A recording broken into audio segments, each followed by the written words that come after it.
어, 여러분 이번 달에 중동에서 뉴스를 보셨겠지만 첫 코로나 관련 사망자가 해외 건설 거래에서 나왔다고 보도가 됐습니다. 그리고 해외 건설 현장에서 확진자가 계속 발생되고 있습니다.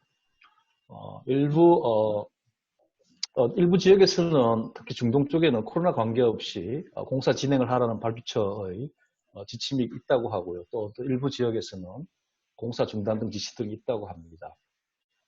각 현장이 발주처 지시, 또 관련 당국 지침, 본사 지침, 그다음에 현장의 대응 이런 것들로 인해서 적절한 대응이 아주 필요한 상황입니다.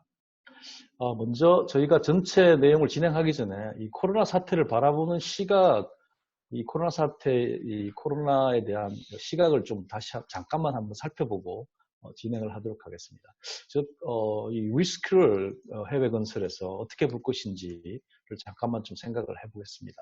우리 한국의 해외 건설은 시공자 위주로 계속 진출을 하다 보니까 모든 계약도 시공자 위주로 많이 바라다 보게 됩니다. 그래서 저희들이 발주처와 시공사를 포함한 계약적 전체적인 관점에서 계약서를 살펴보야 보는 것들에 조금 소홀한 것 같고요.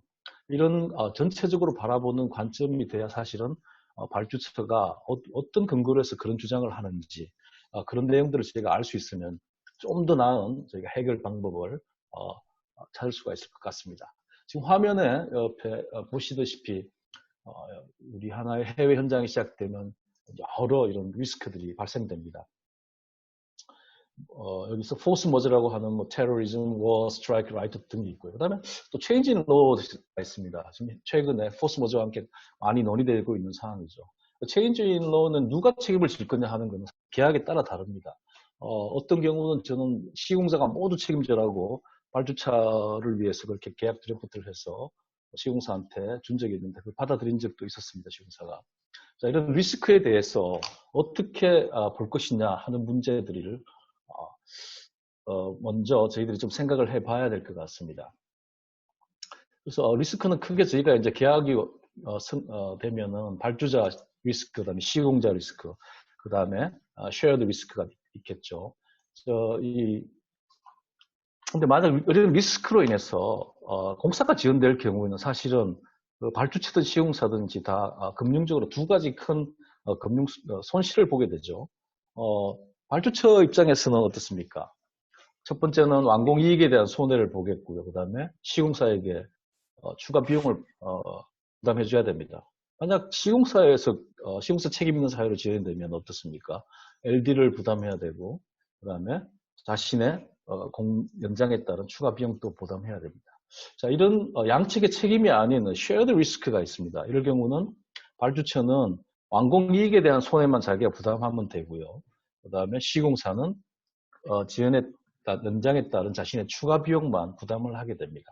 자, 이런 코로나가 이런 쉐어드 리스크도 볼 수 있느냐 아니냐에 대한 논쟁도 있고 일반적으로 여기에 따라서 쉐어드 리스크냐 발주처의 리스크냐 시공사의 리스크에 따라서 계약에서 처리되는 게 다를 거라고 보시면 될 것 같습니다.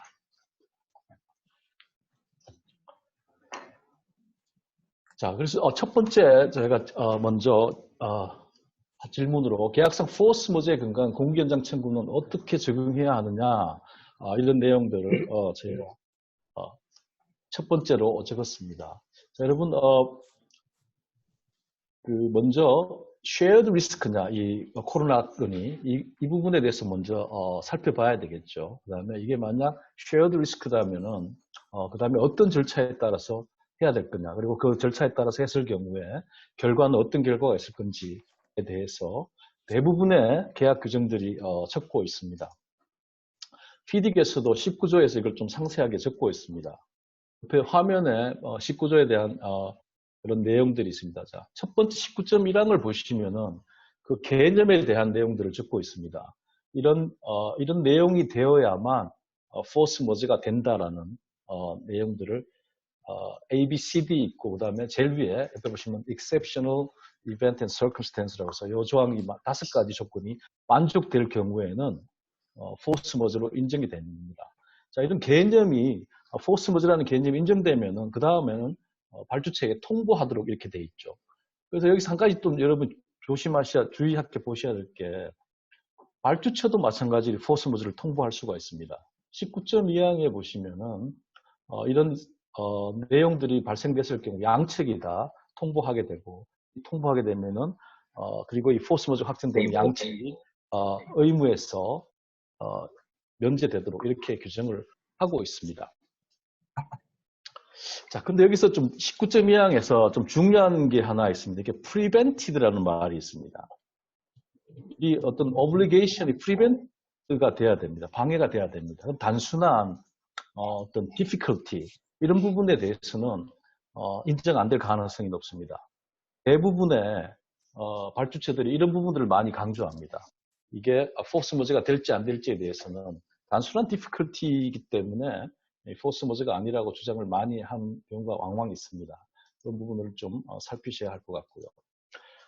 이런 포스 머저가 이번 코로나 사태가 발생하면 여러분 계약에 따라서 반드시 노티스를 하셔야 됩니다. 이 PD계에서는 19.4항에서 19.2항에서 노티스를 하게 되어 있습니다. 여기서 내용은 해당되는 사건과 상황에 대해서 적고, 그로 인해서 문제가 발생된 오블리게이션에 대해서 적도록 하고 있습니다.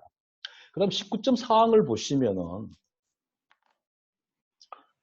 이 통보 외에 나중에 20.1항 클레임 통보는 별도로 또 하도록 되어 있습니다. 그래서 포스 머저를 일단 통보를 한 이후에 이 포스 머저가 시공사분들의 어떤 공기나 아니면 추가 비용이 발생됐을 경우에는